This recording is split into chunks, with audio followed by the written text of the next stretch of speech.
नमस्कार, आप देख रहे हैं एनबीसी हिंदी। मैं हूं आपके साथ मयंक तिवारी। उत्तर प्रदेश चुनाव जैसे जैसे करीब आता जा रहा है वैसे वैसे तमाम राजनीतिक दलों की हलचलें भी तेज होती जा रही हैं। इस वक्त हम जौनपुर में हैं और जौनपुर की मल्हनी विधानसभा सीट से तमाम लोगों से हमने बातचीत की। उन तमाम लोगों ने ये बताया कि हमारी पसंद लकी यादव जी हैं। अब आपको इनका हम परिचय बता देते हैं। ये पारसनाथ यादव जी के लड़के हैं। पारसनाथ यादव जी सपा सरकार में मंत्री रह चुके हैं। उपचुनाव हुआ, कुछ ऐसी परिस्थिति बनी कि वो हमारे बीच में नहीं रहे।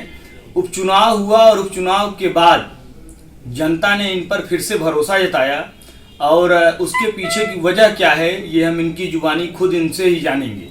सर, एक चीज़ हमें ये बताइए कि आपके सामने तमाम जो है बड़े बड़े दिग्गज लोग थे, फिर भी लोगों ने आप पर भरोसा जताया। उसके पीछे की वजह क्या थी? लोगों से इतना आपका इमोशनल टच कैसे बना हुआ है?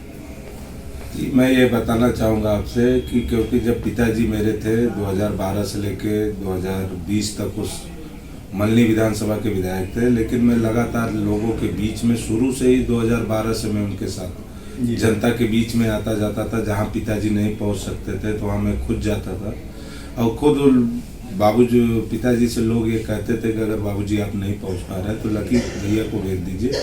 तो मैं लोगों के बीच से शुरू से ही आता जाता रहा। ऐसा नहीं था कि मैं पिताजी के जाने के बाद राजनीति में आया, क्योंकि मैं आपसे बताना चाहता हूं कि 2007 में मैं चुनाव लड़ा था मड़ियाव विधानसभा से समाजवादी पार्टी से, लेकिन दुखद था, भाग और नसीब में नहीं था, इसलिए 2007 में मैं विधायक नहीं हो सका।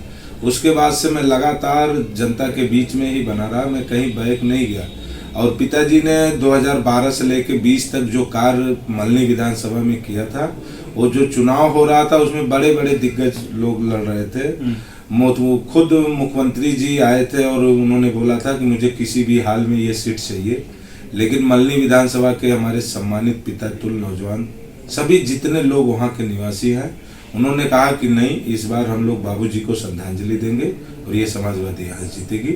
इसलिए मल्हनी की महान जनता चुनाव लड़ रही थी, न कि मैं चुनाव लड़ रहा था। सर, 5 से मान के चलिए कि लगभग 6 सीटों पर उपचुनाव हुआ था। 5 सीटों पर भारतीय जनता पार्टी पूरी तरह से उनकी लहर थी और सब सारी चीजें थी। भारतीय जनता पार्टी के कैंडिडेट चुने गए। उस बेहद विषम परिस्थिति में, मतलब 5 सीटें भारतीय जनता पार्टी की तरफ गई, इकलौती एक सीट आपने क्लियर की। बड़ा चैलेंज था, आप इसे किस तरह से देख रहे थे? मैं ये कोई चैलेंज, यहाँ मल्हनी की महान जनता ये चैलेंज स्वीकार की थी। मुख्यमंत्री जी ने जो कहा था मुझे किसी भी हाल में सीट चाहिए, मल्हनी की महान जनता ने कहा था कि ये सीट आपको नहीं, ये समाजवादियों की सीट है और यहाँ समाजवादी ही जीतेगा, आप चाहे कुछ भी कर लीजिए। इसलिए ये मल्हनी की महान जनता की जीत है, ये मेरी जीत नहीं है।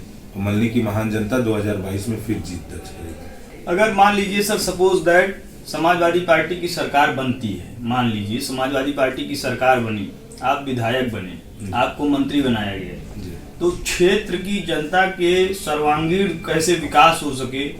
एक बिल्कुल जमीन से जुड़ा व्यक्ति जो बिल्कुल शून्य से शुरुआत कर रहा हो, चाहे वो मोची हो, चाहे वो धोबी हो, चाहे नाई हो, चाहे कहार हो, यानी जिसका बिल्कुल जमीन से टच बना हुआ है, उनके लिए कौन सी ऐसी योजनाएं हैं जो मुख्य विकास धारा से उनको जोड़ा जा सके? उनके लिए आप किस तरह से काम करेंगे?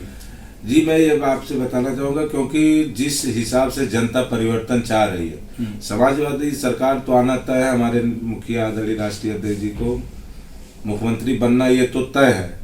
और रही बात मुझे 2022 की जनता जिस हिसाब से देख रही, मैं लोगों के, क्योंकि अभी मुझे साल भर हुआ विधायक हुए, उपचुनाव हुआ, मैं लगातार जनता के बीच में हूँ और जनता के बीच आ जा रहा हूँ, इसलिए मल्हनी की महान जनता फिर चुनाव जीतेगी।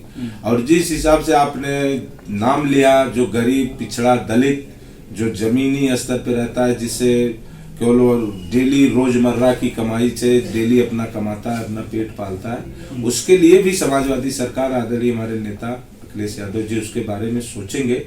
तो ये थे हमारे साथ मल्हनी विधानसभा के वर्तमान विधायक लकी यादव जी, जिनका साफ तौर पर कहना है कि जनता ने अगर भरोसा जताया तो क्षेत्र को पूरी तरह से विकास के मुख्य धारा से जोड़ने का काम करेंगे।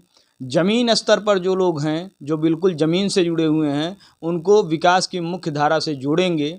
इस तरह की बातें इन्होंने कही हैं और उनको ये उम्मीद है, हमने भी क्षेत्र में कई लोगों से बातचीत की थी, लोगों ने भी ये कहा था कि लकी यादव जी पर हम पर पूरा भरोसा है और लकी यादव जी को भी जनता पर पूरी तरह से यकीन है कि जनता उनको उत्तर प्रदेश विधानसभा चुनाव में विधायक चुनकर भेजेगी।